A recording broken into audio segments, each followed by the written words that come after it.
Open YouTube Studio and follow these steps. Click Content in the sidebar.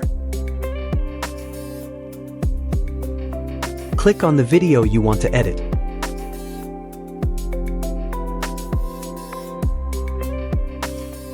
In the description box, type or paste the full URL of the website.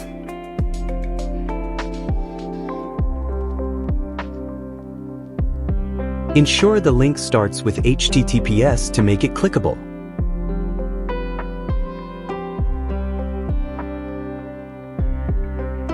Then click Save.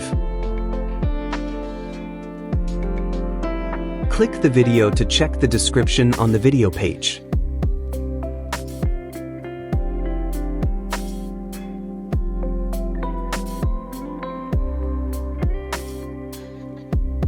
Here are the clickable links added to the description.